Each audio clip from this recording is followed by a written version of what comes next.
Bland front garden space. Well, let's fix that. I'm going to transform this area here to a lovely cottage garden theme, all in 4 minutes. Stick around to see what it looks like.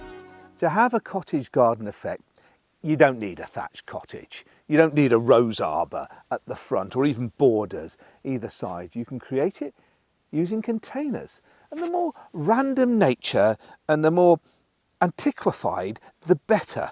So things like galvanised pots like this that you could pick up at a car boot sale, or even if you can go to the local tip, they usually have a little charity section to the side and pick up these ancient battered watering cans that you can plant up, or containers here as well. Oak barrels, old wickerware, terracotta. It's the eclectic nature of the containers and the randomness that gives the cottage garden part of its personality and its character. The thing I like about this particular area is it's got steps which enable me to play with different variant heights, and heights add a completely different dimension to what you're trying to create. And if you're doing it with pots and containers, you can create those height differences, either by the sizes of the containers or chalking some up to create those different levels, and it will add so much more interest. It doesn't just have to be containers, you know. It's anything that adds a touch of rustic charm. Old chimney pots are really good for cottage gardens.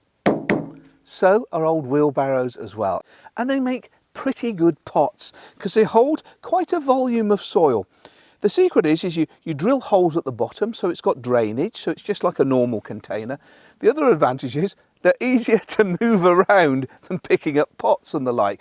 So it makes it quite a flexible container to have multiple positions. And I'm going to plant this one up here and use it as display at the front. So I've drilled holes in this one. I'm putting a few bits of gravel and stones at the bottom, really, just to aid the drainage. And then, with peat-free compost, I'm going to fill it up.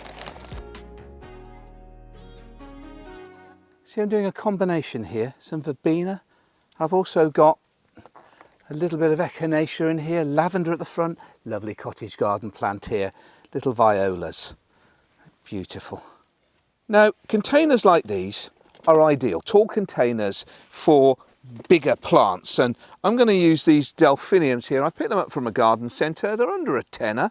They'll live for quite a few years in the container, then eventually you'll have to plant them out. Give the pot a little squeeze, take away the label, make sure you remember what they are, and then bed them in to peat-free compost. I'm going to plant them in threes because I suppose I could plant just one, but I'd be waiting for about 3 years for it to start to create a big effect. I'm obviously going to backfill with some more compost here, but just putting them into position here, you'll get an idea of what I'm trying to create. So the three of them in together, you can put a little bit of a support in there as well.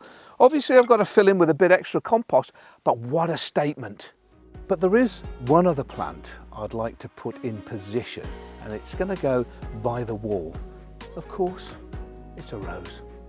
It's not just about lupins and delphiniums and hydrangeas.